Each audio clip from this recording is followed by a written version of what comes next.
मन यहदिहिल्लाहु फला मुज़िल्ल लहु व मन युज़लिल्हु फला हादिय लहु व अशहदु अन ला इलाहा इल्लल्लाहु वहदहु ला शरीका लहु व नशहदु अन्न सय्यदना व सनदना व हबीबना मुहम्मदनिल मुस्तफ़ा सल्लल्लाहु तबारक व तआला अलैहि वसल्लम। क़ाल अल्लाहु तआला फ़िल क़ुरआनिल करीम वल फ़ुरक़ानिल हमीद। अऊज़ु बिल्लाहि मिनश शैतानिर रजीम। बिस्मिल्लाहिर रहमानिर रहीम। वला तस्तविल हसनतु वला सय्यअह इदफ़अ बिल्लती हिय अहसन फ़इज़ल्लज़ी बैनक व बैनहु अदावतुन कअन्नहु वलिय्युन हमीम। सदक़ल्लाहु मौलानल अज़ीम व सदक़ रसूलुहुन नबियुल करीम व नहनु अला ज़ालिका लमिनश शाहिदीन वश्शाकिरीन वल्हम्दुलिल्लाहि रब्बिल आलमीन। सबसे पहले मैं कमेटी के अहबाब को मुबारकबाद पेश करता हूँ कि आपने जो उन्वान कायम किया है बड़ा काबिले एतबार और काबिले फ़ख्र उन्वान का इंतखाब किया है। ये क़याम इंसानियत कॉन्फ्रेंस पूरे हिंदुस्तान के अंदर जगह ब जगह इसका इनेकाद होना चाहिए। तारीख के हवाले से चंद बात मैं आपके सामने अर्ज करना चाहता हूँ।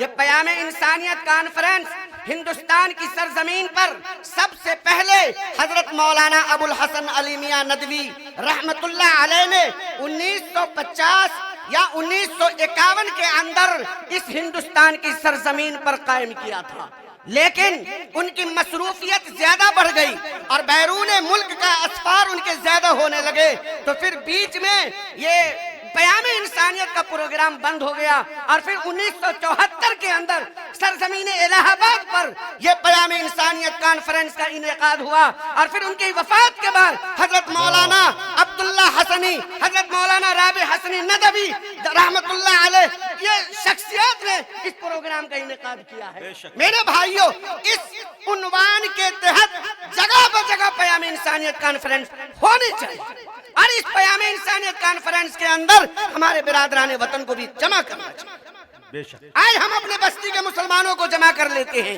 मुसलमानों के इलाकाई बस्ती से मुसलमानों को जमा कर लेते हैं, लेकिन यही खबरटोली के लोगों को नहीं बुलाते हैं, गरोखर सतलक्का के लोगों को नहीं बुलाते हैं, रहका पंचायत के गैर मुस्लिमों को नहीं बुलाते हैं, इसलिए कि वो हमारे जलसे में आके क्या करेगा।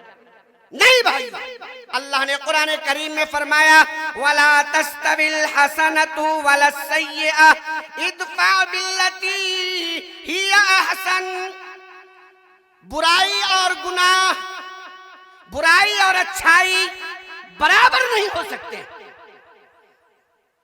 अगर बुराइयों को खत्म करना चाहते हो, दुनिया से गुनाहों को खत्म करना चाहते हो, कुरान कहता है इदफ़अ बिल्लती हिय अहसन, बेहतरीन तरीके से उसे दूर किया जाए। आपको कोई गाली देता है, आप उसके बदले में गाली दीजिए। आप पर कोई गुस्सा करता है, आप उस पर गुस्सा करें, ये मेरे नबी की सीरत नहीं। आप अलैहिस्सलाम को जो गाली देता, आप उसके हक में दुआएं करते थे। आप पर जो गुस्सा करता, आप उसके साथ भलाई करते थे। मेरे भाइयों, ये पैगाम है नबी अकरम सल्लल्लाहु अलैहि वसल्लम का। कुरान कहता है बुराई के बदले में अगर भलाई करेंगे तो कुरान कहता है अदावतुन कअन्नहु वलिय्युन हमीम, तुम्हारे दरमियान जो दुश्मनी है, जो नफरत है, अल्लाह उस नफरत को मोहब्बत से बदलेगा और ऐसी मोहब्बत से बदलेगा, कुरान कहता वलिय्युन हमीम, तुम्हारा जिगरी दोस्त हो जाएगा। आज हिंदुस्तान में ये फिजा दो भाइयों में, एक हिंदू और एक मुसलमान में जो नफरत की दीवारें खड़ी की गई है, उम्मत को इस बात की जरूरत है कि इस नफरत को मोहब्बत के समंदर में डुबो दिया जाए।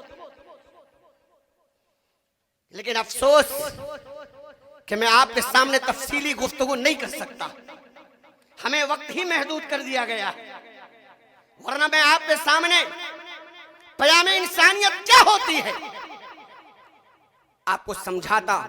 अल्लाह ने आपको ईमान दिया है, अल्लाह ने आपको कुरान दिया है। ये कुरान क्या है?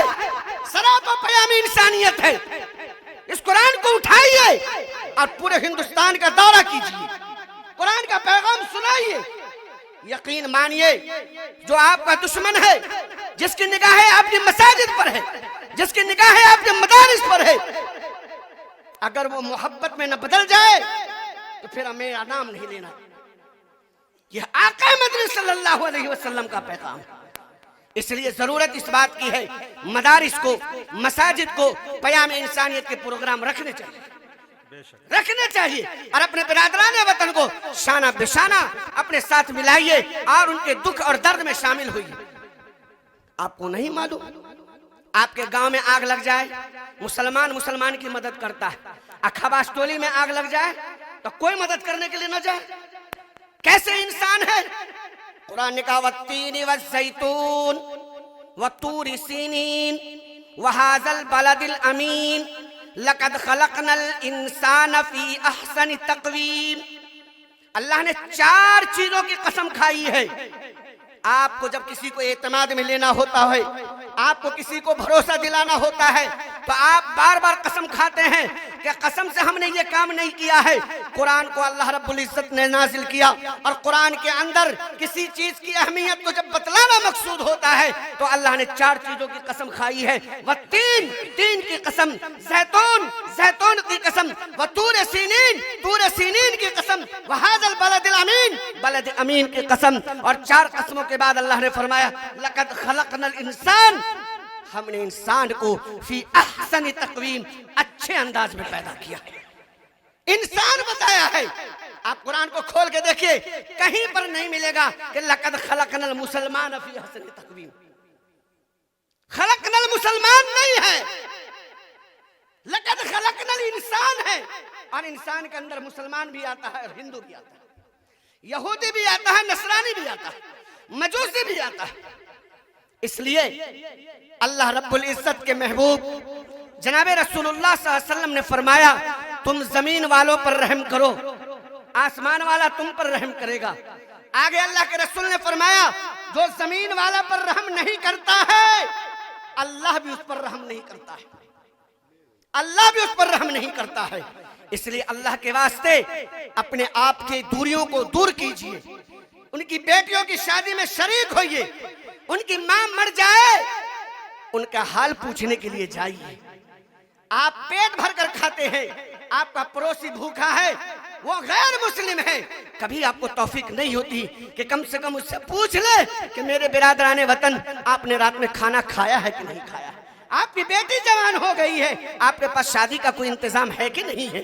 हमारे साथ दर्द, हमारे दिल में ये दर्द पैदा नहीं होता है। जिस दिन उम्मत के मुसलमानों में ये दर्द पैदा हो जाएगा, खुदा की कसम हिंदुस्तान का नक्शा बदल जाएगा। अल्लाह तबारक व तआला हम मुसलमानों को इस्लामी शरीयत के ऊपर सही ढंग से चलने की हिम्मत और तौफीक नसीब फरमाए। वक्त की किल्लत दामनगीर है, मैं आपके सामने ज्यादा देर नहीं रह सकता और वैसे भी मैं आपके गांव का रहने वाला हूं। कभी जरूरत महसूस करना बंदा हाजिर हो जाएगा। हम आपके इलाके ही में रहते हैं, आपकी बस्ती से कुछ दूर के फासले पर अशरफुल उलूम कन्हमा सरजमीन हिंदुस्तान में ही है, कायम है। अगर आप बुलाना चाहे कभी भी हाजिर हो जाएगा। अल्लाह तबारक व तआला हम मुसलमानों को कहने सुनने से ज्यादा अमल की हिम्मत और तौफीक नसीब फरमाए। आमीन व आखिर दावाना अनिल हम्दुलिल्लाहि रब्बिल आलमीन। दो रंगी छोर एक रंग हो जा, सरासर मोम हो जा, सरासर मोम हो जा या सरासर संग हो जा। वाह वाह।